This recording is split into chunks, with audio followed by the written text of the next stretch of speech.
In this video, I will be continuing my power scale analysis of Monsterverse Godzilla. In this part, I will be covering the stories Kingdom Kong, Godzilla Dominion, the movie Godzilla vs. Kong, the prequel comic Godzilla x Kong: The New Empire: The Hunted, and the Godzilla x Kong movie. We've got a lot of topics to cover in this video, so let's not waste any time and get into it. Kingdom Kong takes place shortly after the events of King of the Monsters, and basically has Kong now fully grown, resembling his height from Godzilla vs. Kong at around 103 meters, facing off against a new titan referred to as Kemazatsu, who apparently took control of the giant country-sized storm that King Ghidorah generated in the 2019 movie, and somehow managed to pull it all the way to Skull Island, so it could use the darkness that it creates to come to the surface. Now, apparently Kong was physically stronger than Kemazatsu, but Kemazatsu still gave him trouble when using his Sonic Screech attack, as well as the fact that I guess Kong's not used to fighting opponents who can fly. Though Kong did need some help from the humans in the form of a fighter jet causing a sonic boom right next to Kemazatsu's ears, which stunned him long enough for Kong to finish him off for good. What's sad is that apparently the storm basically caused like the near extinction of the Iwi tribe, even though the end of this comic seems to suggest that Monarch tried to evacuate them. Going off Godzilla vs. Kong's premise, that did not pan out, and these events are mentioned in later books. Though I should point out that it seems whoever works on the comics also works on the novel, so clearly some bias here. What's interesting is that apparently one of the writers mentioned that apparently the Muto Prime would have a hard time fighting against Kemazatsu, so they're definitely in the same ballpark of power, and since Kong is, at least for the most part, physically stronger than Kemazatsu, that should also mean that Kong is also stronger than Muto Prime, though I have also found a conflicting statement saying that Kong would actually be weaker than the Muto Prime. So yeah, one guy is saying he's stronger than Muto Prime, another saying he's weaker than Muto Prime. I don't really know who to believe in this case, but I could believe Kong scaling around like Dagon or 1954 Godzilla for that matter. On top of that, I'm sure as some of you are aware, there is the recent issue of Godzilla vs. Kong vs. Justice League 2 where Kong quickly managed to punch out Rodan, who many people believe also scales above Kemazatsu. So yeah, all four of these titans are in the same ballpark of power, below Godzilla but above like pretty much everyone else. Though I'm not fully sure yet when this comic takes place, because apparently King Ghidorah is still alive in it, and Godzilla's not in his evolved form either, so who's to say for sure. Speaking of Rodan, apparently according to one of the people who worked on the 2019 movie, Rodan was not fully grown at the time he emerged in the movie. Apparently he literally just grew up in the volcano his whole life, and this is like his first time actually doing anything. And apparently the Rodan we see in these two murals depicting past battles with King Ghidorah, apparently it's a different Rodan, possibly his parents. Moving on to Godzilla Dominion, this takes place not long after the end of the 2019 movie. I could be wrong, but I think both plots take place roughly in 2021, so 2 years after King of the Monsters and 3 years before GBK. Godzilla has apparently spent the last 2 years just patrolling around the Earth, keeping all the other titans in check, which was a canon event mentioned in the credits of King of the Monsters. The comic mentions multiple times how he is tired and starving. He needs to recharge, but just doesn't have the time to do it. Like, first he has to fight against Scylla, who's this giant spider-like creature, an oil refiner. And to her credit, she does manage to stab into Godzilla's body, but then Godzilla just quickly retaliates and just tosses her so hard she bounces off the ocean like he's skipping rocks. And she quickly retreats. Then he has to go bail Behemoth out of a fight against a new comic kaiju called Amhuluk, who tears off one of Behemoth's tusks, which luckily can regenerate and regrow over time. The story is touched upon a bit further in Behemoth's entry in the Monsterverse Declassified book, but basically Behemoth was like healing this one area of land, and then Amhuluk came along and started messing things up, so the two got into a fight, territory disputes and all that. But Godzilla, after a very brief fight, puts him down. We then get little details on Godzilla, such as apparently he received some of Mothra's power, enabling him to basically sense all living things on the planet, and we get a later example of him also being able to use the see without his eyes, like he'd like see radiation or heat signatures or something. The comic just mentions he has other ways to see. He does get to rest for a brief bit at some point halfway through the comic, but he apparently uses up all the energy of the area and decides, you know what, now is the time to retake my old lair. A lair he used to have before it was taken from him by a member of Kong's species simply referred to as the Rival. Now, a lot of debate has been made surrounding this guy. Look, he beat Godzilla an unknown amount of time before the events of the movies. Obviously, Godzilla's not going to be as strong then as he is now. Okay, not now because, it's tired, hungry, but you know what I mean. So a heavily fatigued and hungry Godzilla, after just a little bit of time to recharge, thinks that he's good enough to take back his old lair and fight the rival. Two things I'm curious about, however, is one, why did Godzilla wait so long to take his old lair back, unless he figured the one he had in 2019 was better than the one he had before that? And also, why he didn't just simply take it back, the numerous times he's been active since that ancient battle. Surely he could have taken it back sometime in the 50s after Shinomura, right? Well, when he journeys back there, he gets into a fight against Tiamat, who apparently was responsible for killing the rival, as well as apparently a Muto Prime, if you look here. Godzilla can't beat Tiamat in the water, but once he manages to lure her onto dry land, he's able to quickly stomp her and win. I guess from then on, Godzilla finds a new place to rest, and then orders all the other Titans to go to rest as well. Why he didn't order this in the beginning and save himself 2 years of time, I don't know. Now, how weak do you think Godzilla is relative to his full power in this comic? Well, it's hard to say. I'd say after 2 years of patrolling, keep in mind that doesn't mean he's constantly fighting for those 2 years. Just means that, he's always got his eyes open or something. In his post-thermonuclear form, I'd say at the most he's up to half-half. He's still able to use his atomic weapon stuff, so I'd say at most he's half-half. He does get to recharge just a little bit. I'm not sure by a whole lot exactly, but at the very least, he thinks he's gotten enough energy back to be able to take on the rival. So maybe the rival was, I don't know, somewhere comparable to post-2019 Godzilla at 50% power or something. Oh yeah, I also forgot to mention there was a point in the comic where he rescued this other sea titan called Nanika. We'll talk a little more about her later when I'm comparing all the titans from weakest to strongest. Okay, so a few quick things before we go into Godzilla vs. Kong.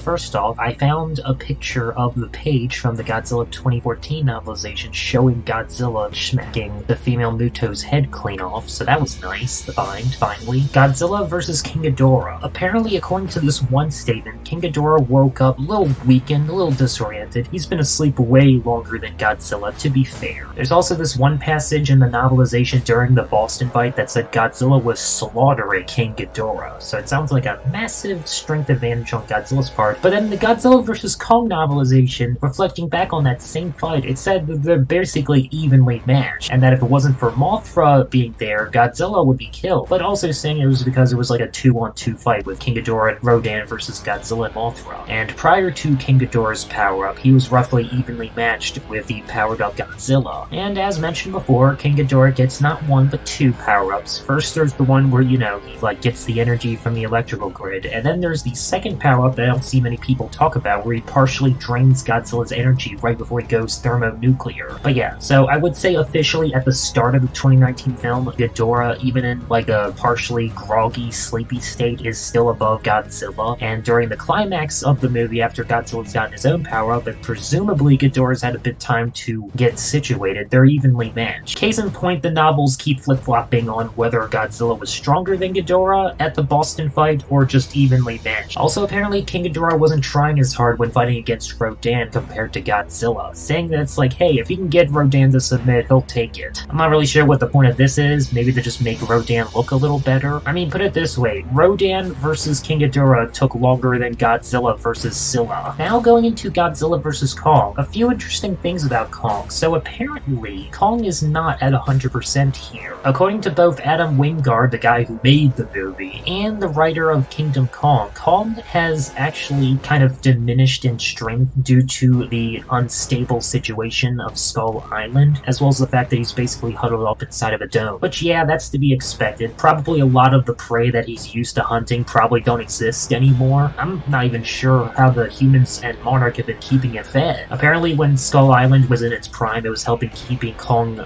younger longer, but since it became unstable thanks to the Chemazats incident in Kingdom Kong, he's pretty much now aged from like his 20s to his mid-40s, or the grade 8 equivalent of that. On top of that, apparently Godzilla himself, after 3 years of rest at the end of Dominion, is also not back up to 100% by the time this movie starts, saying that he's almost gotten back up to full strength, but not quite yet. I'd say anything less than like 80% is just a little too low, so we'll meet halfway and say that he's roughly 90%. Enough to the point where it doesn't seem at first glance that he's any worse for wear, but still low enough that it can mean the difference between 90% and 100%, and I'll give the same to Kong. Since assuming that he is doing his best to stay in shape as best as he can, and based off the build he's got, I'd say he's doing his best to stay in shape despite his circumstances. Unlike the past two Godzilla movies, this one takes place a little far off from when the actual movie came out. Instead of taking place in 2021, it actually takes place in 2024, despite what Kurt Russell say.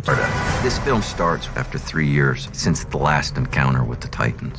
Towards the beginning, we get this one scene where the guy who's the head of Apex Cybernetics is showing off a holographic reading of the hollow Earth and the energy it's giving off, with it first getting to 450 gigawatts per hour, with Dr. Serizawa's son directly comparing it to Godzilla's own energy signature. A few moments later, we see it cap off at 650 gigawatts per hour, which comes out to roughly 545 kilotons, or large town level. Which, I mean, yeah, that's neat, but it's like, come on, we literally see Godzilla tank the Castle Bravo bomb, which is way more impressive than that. But I mean, okay, if nothing else, you can't say that this Godzilla isn't at least large town level, despite literally tanking the second strongest nuke in history. We also find out that traveling through the portals leading to the hollow Earth basically has, like, the entire planet's gravity flip onto whatever passes through it all at once, which would apparently be multi-continental levels of force. The heave pods created are supposed to somehow circumvent having all that gravitational energy flipped on them at once, as well as the fact that Titans can just apparently travel through these portals no problem. Now, I've seen some people say that apparently this is just some biological hex ability that the Titans have. They're not all multi-continental, their bodies are just somehow adapted to ignore the multi-continental level of gravity inflicted on them every time they pass through the hollow Earth portals. I'm viable to say that's plausible. I mean, not to skip ahead, but do you really think the great apes you see in GXK that get killed by having a few rocks fall on them, or falling from a big enough height, are multi-continental? Come on, do you think Suko is multi-continental? Moving right along, we all know how this story goes. The humans need Kong to help them explore Hollow Earth. They're taking him out through the ocean on top of an aircraft carrier. Apparently he's pumped up with some sedatives, but the one guy does tell them to ease off. And by the time round one with Godzilla starts, well, Kong's torn off the restraints. I've seen some people use this as further evidence that Kong was even more nerfed going into his first fight against Godzilla. Also, how the heck are the monsters fighting on top of this and the thing's still staying afloat? These guys weigh like tens of thousands of tons. In fact, I'm pretty sure the max weight capacity for this aircraft carrier is basically the same weight that Godzilla now weighs. Well, obviously Godzilla was gonna win this first round. I mean, Kong can't breathe underwater while Godzilla can. It's like his own fight against Tiamat all over again, except he's Tiamat. Also, yeah, at this point, Godzilla's just reached the end of his patience when it comes to the humans. He's like, you're either with me or against me, and today you're against me. Though Kong, to his credit, does manage to stagger Godzilla with his punches and even shove him off the ship. Fast forward to when we go to the Hollow Earth. Kong does manage to make quick work of the first war bat by just crushing its head with his foot, but the second one proves too strong as it coils around him to get off on its own. I mean, you don't have to be as strong as someone in order to be able to just wrap your body around them and stay on them. I think we can all agree that the wildlife in the Hollow Earth is on a whole nother level than the wildlife Kong was used to dealing with on Skull Island. Apparently pushing open this massive stone door took like large island levels of energy. I guess based off like the calculated height and width of a stone door, that's how heavy it would be. Kong then picks up an axe which has one of Godzilla's dorsal plates attached to it. Whether it's actually Godzilla's or another member of his species, ask Legendary. Godzilla now in Hong Kong looking for Mechagodzilla because he can sense Mechagodzilla all over the planet, detects Kong and decides to bring him off by firing his atomic breath into the ground, drilling all the way into the Hollow Earth, which I've seen people calculate as low as the large island level, to even getting as high as moon level, because he's basically like vaporizing all that rock. Kong somehow climbs all the way back up to the surface of the planet, and probably not a whole lot of time. That or he found a Hollow Earth portal and that helped him get the rest of the way, because otherwise he'd have to climb for a really long time otherwise.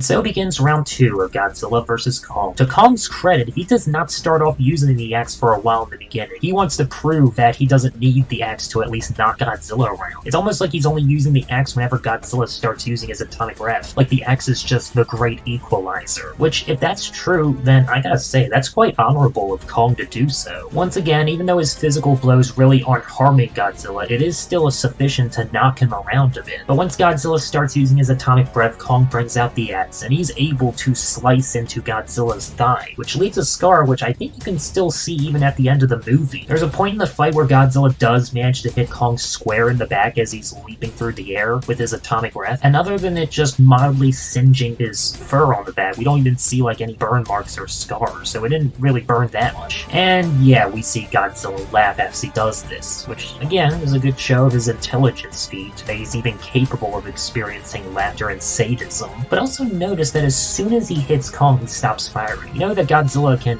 keep firing his atomic breath continuously for quite a while. He could have just kept his aim trained on Kong even after he hit him, but it's like as soon as he hit him, he stops firing. Makes you think he just wanted to see if Kong could even survive a split second of being hit by his atomic breath, because otherwise, I'm sure if he kept firing as Kong was falling, he might just been able to burn a hole clean through Kong for all we know. However, Kong gets his second wind, manages to block Godzilla's atomic breath with the axe, which charges up, and Kong delivers the charged attack right onto Godzilla's head, which sends out a shockwave, knocking both monsters back. From what I've been able to tell, Godzilla was only stunned, not knocked out from this. I mean, considering how he literally took a hit clean to his head, I'm surprised it didn't even leave a mark. However, after this, Godzilla gets serious as he starts charging at Kong on all fours, biting down on his arm and sending him flying several city blocks away. He disarms Kong, stomps down on his chest, definitely breaking some ribs, and roars in his face trying to get him to submit, but Kong will not submit. He'd rather die than submit. Godzilla can respect that, so he lets him go. And according to the Godzilla vs. Kong art book, as well as some other sources, both Godzilla and Kong after this fight were at 50% power, and that apparently their fight lasted from dusk to dawn, 12 hours, even though as we can clearly see it's already night at Hong Kong before Kong even shows up to the fight, and the fight clearly ends when it's still nighttime, though like 2 scenes later it's suddenly sunrise. Another example of the book material not matching up with the movie material. Anyway, Mechagodzilla shows up, displays the best close quarters combat I've ever seen a Mechagodzilla do. Seriously, feels like most Mechagodzillas are just glorified walking turrets. It's nice to see him actually throw hands for once. Gets into a brief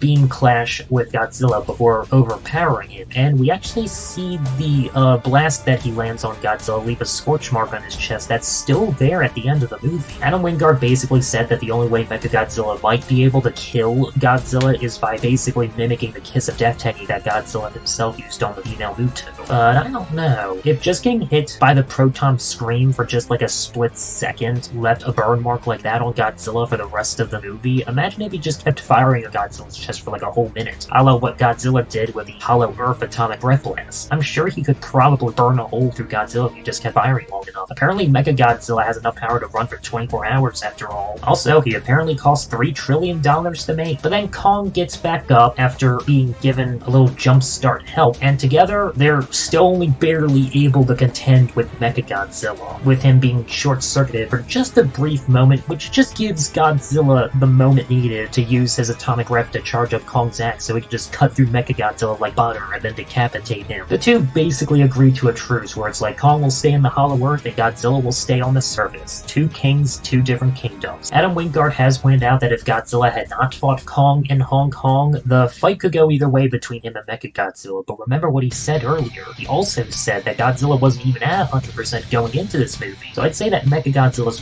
probably evenly matched with Godzilla at the beginning of Godzilla vs. Kong, so maybe about 90% of Godzilla's strength starting off. So this does mean that for once we have a Mechagodzilla that's actually weaker than a full power base Godzilla, which is kind of sad about it. But to be fair, even if Godzilla was at 100% power, I still think it would be an easy fight. Apparently Mechagodzilla can only briefly survive getting hit directly by Godzilla's atomic breath, but I feel like in terms of like sheer combat agility, he'd still outclass Godzilla even at 100% power. If it supposedly took Godzilla and Kong fighting for 12 hours for him to drop from like say 90% down to 50%, I'd say their stamina is close enough to eat a whole 100% powered Godzilla fight for 24 hours straight. Now, despite the truce that Godzilla and Kong made, apparently shortly after this story, Kong decides, nah, I'm just gonna go back to the surface world anyway. Cue Kong's survival instinct. And to save you a long story short, well, I mean, just covering the monster side of things, Kong does get into a free fight with this one titan called Addendum, who's apparently the ancestor to all spiders. We don't really see much of the fight, but Addendum does disappear at some point in the story, so I guess he just retreated, or Kong might have even killed him for all we know. He also gets into a fight with Tiamat as well. Since this is Tiamat on the land, well, you know, she should be comparable to how strong she was in Dominion when Godzilla fought her on land. I think think the fight between Kong and Tiamat lasts a little longer than the fight between Kong and Abaddon, so I think it's safe to say that Tiamat should rank higher than Abaddon. We also found out that Tiamat's got a little kid as well, so that's nice. Don't know when exactly this story takes place after Godzilla vs. Kong, but it's said shortly after, so I'd imagine with Kong being in the Hollow Earth, which has been described as basically being like Skull Island, but even more dangerous, as well as the fact that he should have had a little time to rest. I wouldn't quite say Kong is back up to 100% power, but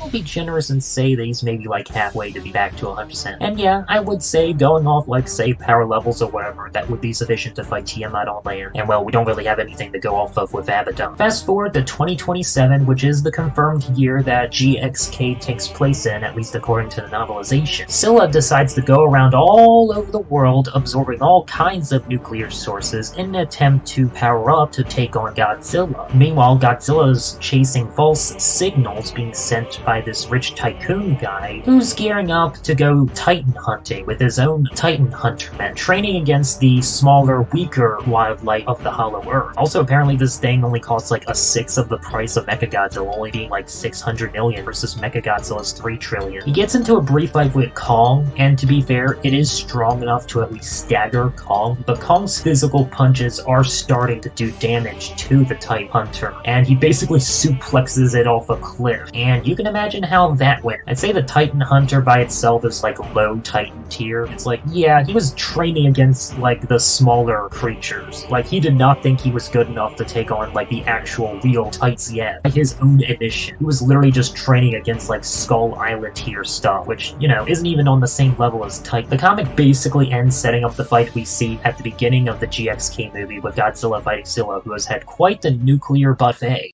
Now there's a few more clip notes that I have to add before we get to the final conclusion of how strong is the Monsterverse Godzilla. And I'm just going to go through a lot of these quickly because, well, there's just simply a lot of them to cover. So starting off, going back to Monarch Legacy of Monsters, there's a part in one of the episodes where it's revealed that apparently the Hollow Earth vortex portals are compared to black holes and gamma ray bursts. If this is to believe, they're basically giving off the same amount of energy that could destroy large stars or even solar systems. I don't know if Godzilla destroys one of these, and that would get him to like large star solar system level, but given how his energy was literally stated in the Godzilla vs. Kong movie to be comparable to the energy of the Hollow Earth, as well as the fact that Mechagodzilla was literally powered by a piece of rock charged with the Hollow Earth energy, then there you go. Monsterverse Godzilla might actually be large star to solar system level. Also, during the end of his third round fight against Kong and Hong Kong, apparently when Godzilla goes on all fours, he starts moving at speeds that are in the high subsonic category. He's moving roughly around 500 miles per hour in short bursts, based off the amount of time it took for his atomic breath to reach the Hollow Earth when he trailed into the ground, which was roughly about 3 minutes. This would be about high hypersonic attack speed for his atomic breath, though I think maybe in the novel it's described as only taking like 10 seconds. Keep in mind, he had to vaporize all the rock between him and the Hollow Earth cave. In the Godzilla vs. Kong opening credits, there's this one little tidbit hidden in the corner of this one shot that notes that Godzilla's atomic breath has a minimum temperature of 20,000 degrees Celsius. Minimum temperature, which would roughly come out to like 75.3 kilotons, which, yeah, is in the town level range. As atomic breath apparently exhibits Cherenkov radiation, which is basically able to travel at 75% the speed of light, and I think might actually travel even faster in a vacuum or even in water. So basically anything able to dodge Godzilla's atomic breath is moving at least at speed of light. There's also been numerous statements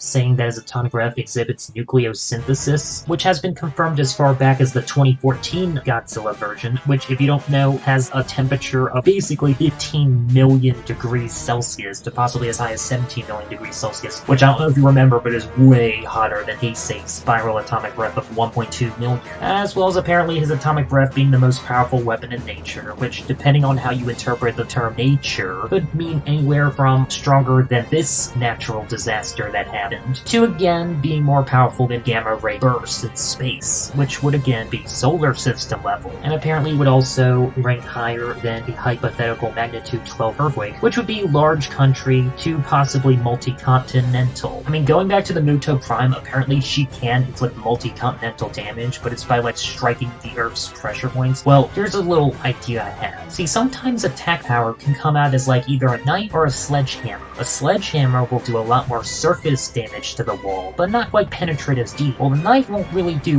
much damage to the surface of the wall at all, but also penetrate a lot deeper into that wall. In this case, in a lot of power scaling scenarios, attack power will often be more like the knife, where it's like it can punch deeper into a target, but it won't quite inflict as much splash damage. What I'm basically trying to say is it's possible to do like multi-continental levels of power without actually destroying multiple continents. So it's like maybe Muto Prime actually is physically multi-continental, she just simply lacks the range to actually do that much damage. Unless it's under the right circumstances, like with the whole pressure point thing. I've also seen some alternative calculations for Godzilla's Hollow Earth drill atomic rev getting calculated to the exatons of TNT, which would possibly get him from like moon to even small planetary. Getting back to the whole nucleosynthesis thing, apparently there's actually multiple types of nucleosynthesis, and this one guy I was reading talk about this discussion brought up that it's most likely stellar nuclear synthesis, since it just seems to be the most believable and logical in this case. I may do a little topic on this discussion later in a future addendum. Apparently Aaron Nelson once stated that Godzilla's atomic breath is as hot as a blue giant, which would be about 71,000 degrees Celsius. But again, nuclear synthesis thing, 15 mil. Not everything in the Godzilla vs. Kong opening credits is accurate, however. Take this notable example of Godzilla apparently weighing like 160,000 metric tons. At first I thought he was like stressing because he was depressed about Mothra being dead. But no, apparently this was just grabbed by some magazine that came out a long while back before the movie, and I guess it was based to be, what if Godzilla existed in real life, how much would he actually believably weigh? But there's also apparently another segment, I don't know if I can find a picture of it, where it's apparently stated that Godzilla can apparently absorb the energy from his opponents as he fights them. That would certainly be a cool ability if that were true. Like, he slowly grows stronger with each fight by like siphoning the energy of his opponents. But other than this little snippet, there's not really anything else in either the books nor the movies to suggest this is an actual canon ability that Godzilla has. As again, not everything included in these little notes in the beginning of the credits is accurate. The last thing I wanted to touch on is Godzilla's stamina, as again, according to the article, Godzilla and Kong fought for 12 hours, and by the end of that, both were down to 50%. Well, specifically Godzilla, Kong was,